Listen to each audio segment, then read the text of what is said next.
Voltamos a Brasília. O presidente eleito Lula confirma que uma figura importante do PT está fora do futuro ministério. Repórter Bruno Pinheiro, quem é essa figura e quais os motivos, Bruno?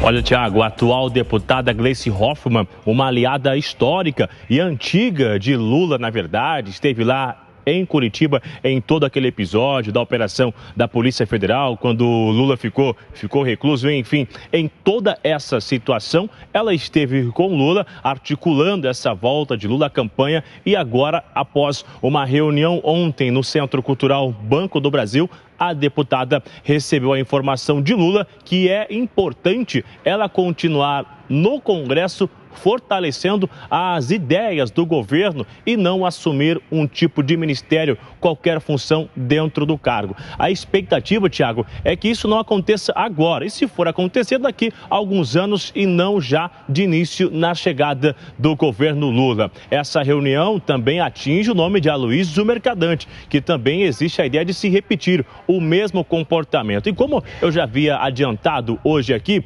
isso chegou soando ruim entre os aliados antigos de Lula, já que alguns que chegaram de última hora estão já ganhando alguns ministérios, já ganhando algumas responsabilidades dentro do governo e aliados antigos estão ficando de fora. Isso se fortalece somente com o nome de Fernando Haddad, ex-prefeito de São Paulo, que ainda é um nome muito forte a assumir o Ministério da Economia aí para ser o representante do governo Lula em toda essa articulação. Só que aí a deputada Gleice Hoffmann vai ficar de fora. Até agora é o que foi divulgado. A gente vai continuar acompanhando, já que essa equipe do governo Lula ainda é um segredo que está sendo guardado debaixo de 7 chaves, né, Tiago? Talvez na semana que vem já comecemos a conhecer os primeiros nomes. O Bruno Pinheiro vai voltar daqui a pouco de Brasília. Agindo os nossos comentaristas, Roberto Mota, começando por você. Essa repartição dos ministérios, ampliação também do número de pastas, tudo isso ainda vem sendo discutido e guardado às 7 chaves, né? É difícil dizer, Tiago, o que está por trás disso. A minha expectativa de muita gente é que ainda vão acontecer muitas mudanças e muita instabilidade nessa formação de equipe, nomeação para ministérios. Como eu já disse aqui, na minha experiência, de uma vez ter participado de uma transição, um processo de transição é isso mesmo, é essencialmente uma disputa por posições de poder. Imagine como deve ser quando existe um grande número de partidos participando, né? Imagine como isso deve ser quando o vice é de um outro partido e até não muito tempo atrás era de um partido adversário do grupo que ganhou o poder. Então, eu queria ser uma mosquinha para testemunhar as conversas e as negociações que estão acontecendo. Mas pode ter certeza que se essa definição não foi anunciada agora, é porque deve existir uma razão muito boa por trás disso.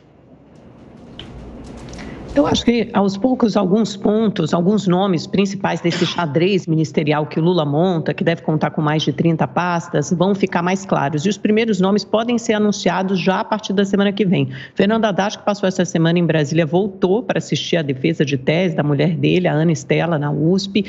Deve voltar, deve retornar. A expectativa é que retorne a Brasília na segunda-feira, então é possível que já tenhamos alguns anúncios a partir da próxima segunda. Todo mundo conta com o Haddad no Ministério da Fazenda, aí fica a dúvida de quem ficaria no Ministério do Planejamento. Há outros nomes também que devem ocupar, do PT, importantes, que devem ocupar a chamada Cozinha do Planalto, que são os ministérios que ficam ali muito próximos ao presidente, inclusive ocupam o Palácio do Planalto. Então você tem a Casa Civil, é possível que fique com Rui Costa, ex-governador da Bahia, que não se elegeu, ficou no governo até o último dia, conseguiu fazer seu sucessor, Jerônimo Rodrigues, que era um franco desconhecido, secretário de Educação, tem bastante prestígio, é muito hábil na administração e na gestão pública, por isso é possível que ocupe um ministério importante como a Casa Civil. A articulação política, ao que tudo indica, deve ficar com Alexandre Padilha, um deputado federal também muito jeitoso, habilidoso, que havia sido um dos cotados para ocupar a Fazenda, mas deve ficar com articulação política. A Justiça, a expectativa é que essa pasta fique com Flávio Dino,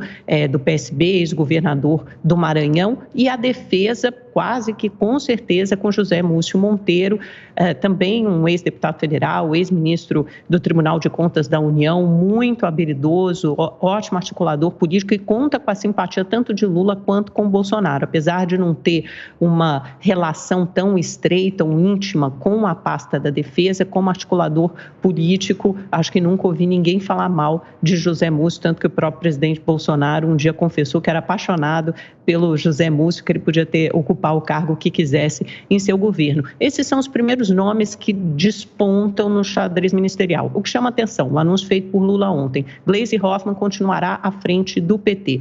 Porque se ela ocupasse algum ministério, e olha, não é nenhum demérito, porque a Gleisi Hoffmann é uma das pessoas que Lula considera mais leais a ele, mais próximas, que durante o período que passou preso em Curitiba, a Gleisi estava lá de 3 em 3 dias, o visitando na prisão, só que ele falou para a Gleisi que precisa dela agora à frente do PT. O risco seria abrir uma disputa interna fratricida para ocupar o lugar dela à frente da presidência do partido, justamente para garantir essa estabilidade à frente do Partido dos Trabalhadores. Ele pediu para que ela ficasse. E outra incógnita é sobre a Aloysio Mercadante, foi coordenador do programa de Lula durante a campanha, aproximou-se muito do petista, mas e certamente gostaria de um lugar importante na esplanada dos ministérios, mas até agora não ficou claro se ele ocupará um cargo ou se será preterido também de alguma forma, como foi Gleisi Hoffmann. E aí ficam as pastas aí para outros aliados ocuparem. A gente tem o PSB com Márcio França, que deve ficar, ou pelo menos reivindicou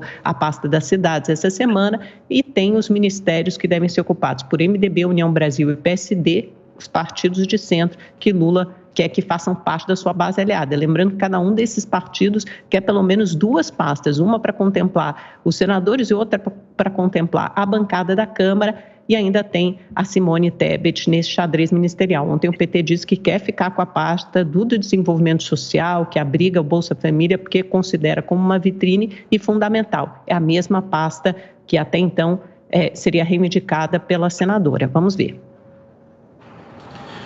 Olha, esse xadrez é um xadrez de jogadas conhecidas, só não sabemos qual vai ser a ordem das peças que serão movimentadas. Ou seja, o modus operandi, a forma com que o PT age e as suas práticas já são conhecidas desde 2003. Os ministérios serão loteados, já foi anunciado um aumento de ministérios, justamente porque Lula precisa, de qualquer forma, eu vou dizer até uma palavra forte, comprar o Congresso, aliciar o Congresso e trazer esses votos para as pautas que ele vai precisar lá dentro.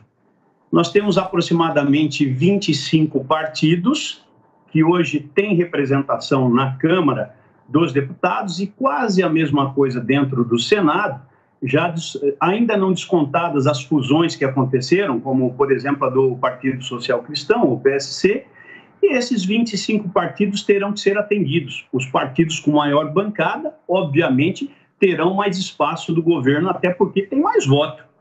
Os que têm menos votos vão ser atendidos, às vezes, em cargos de segundo escalão e terceiro escalão. Mas o fato é que não vai mudar absolutamente nada. A compra do Congresso, o aliciamento, essa malandragem toda que a nossa entrevistada, inclusive, na primeira parte do programa falou, ela existe e vai acontecer. Diferente do que aconteceu em 2018, os ministros foram anunciados primeiro. Eram ministros técnicos, Marcos Pontes na ciência e tecnologia. Nós tivemos ali um juiz, Sérgio Moro, no Ministério da Justiça. Nós tivemos o Onyx Lorenzoni, político, para comandar a Casa Civil e a transição. E assim foi feito a escolha de profissionais para trabalharem nas suas respectivas áreas.